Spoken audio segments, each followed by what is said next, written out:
If you're a fan of softball, then you are going to love the Fastpitch TV show sponsored by Easton Sports. Now the man that knows more about softball than anyone on the planet, your host, Gary Leland. Hello, hello, hello, and welcome to another episode of the Fastpitch TV show. Now, if you're watching us on YouTube, MySpace, Facebook, or another video sharing site, please check out our website, Fastpitch.tv. It's a place to find all of our past episodes and our future episodes. And I'd also like to take this opportunity to thank our sponsor, Easton Sports. The truth is, there is a difference. The difference is Easton. And I want to thank Easton. Without them, we wouldn't be here. And you can check out their website at eastonsoftball.com. Now, today, we're bringing back professional pitcher, fast pitch pitcher, and pitching instructor, Bill Hillhouse. Bill was on last weekend. And after the interview, last weekend's interview, he gave us some pitching instructions.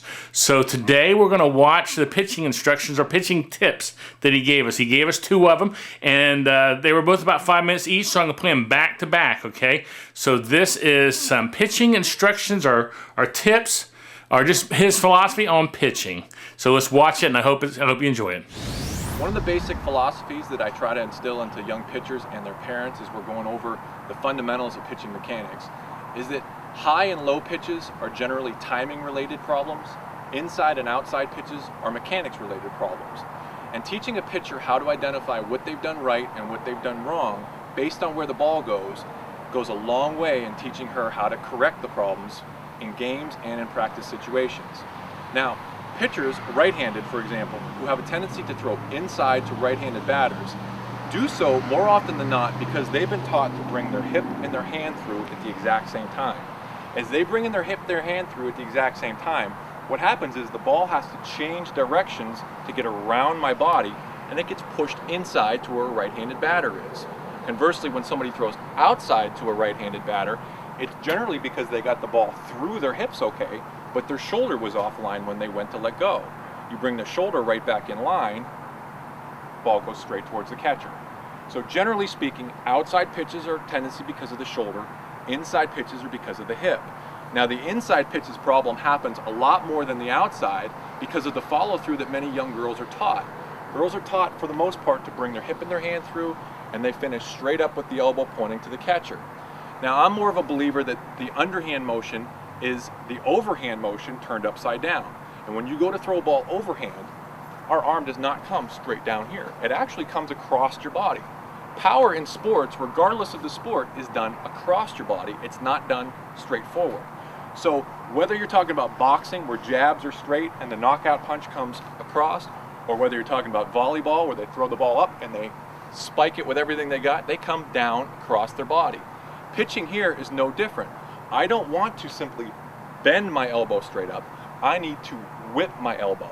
Now, I don't care if my hand actually finishes across my body or not, touching the shoulder, but I need to make sure that my elbow whips the same exact way that a baseball pitcher's elbow needs to whip. But girls are not taught to do that correctly a lot of times from the start because they're taught to do a lot of wrist flip drills, which actually teach them to straighten their elbow and to not use their elbow. And the follow through, you combine those two things and we get a lot of pitchers who don't actually use their elbow to whip the pitch. They simply bend it and they're going to lose a tremendous amount of power.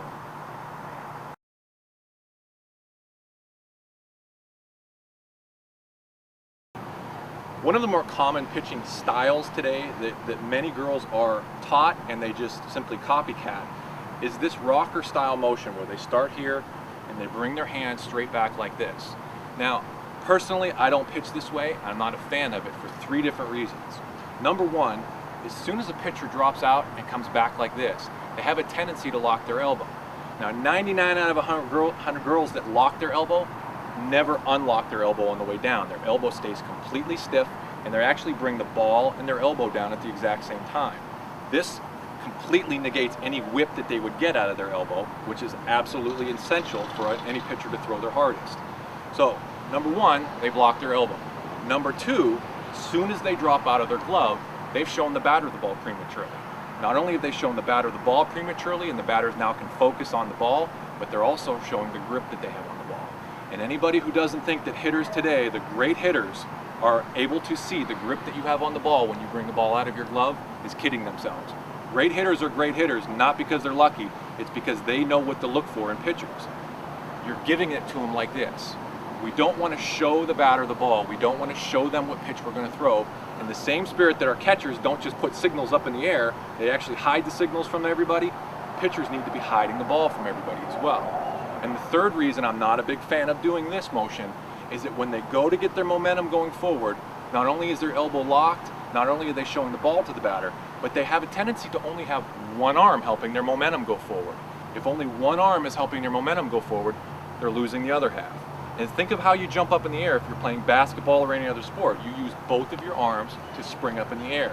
Pitching here is no different. I need to use both halves of my body to explode myself forward to get the most out of everything I've got. As normal, I hope you enjoyed the show. I really appreciate Bill taking the time. Like I said, not only did he give us an interview last week, then he took the time this week to give us some tips also. So Bill was a really nice guy. Like I said, he flies into the Dallas area here every 6 weeks to give lessons. But you can find out about that on his website. Now, don't forget to check out our website, www.fastpitch.tv. Become a fan of the show at facebook.com/fastpitchtv. Follow us on Twitter at twitter.com/fastpitchtv. Excuse me, that's just twitter.com/fastpitchtv. No dot in there, Fastpitch TV. Now it's time to say goodbye. Let's end it with a word from our sponsor, Easton Sports. Without them, we wouldn't be here, and I appreciate it. Thanks for watching. This bat's great pop, nice in the zone, feels good on the hands. The sweet spot is pretty nice. It's not as small as some other bats. Even if you don't hit it exactly on it, the ball still travels as far as it's supposed to.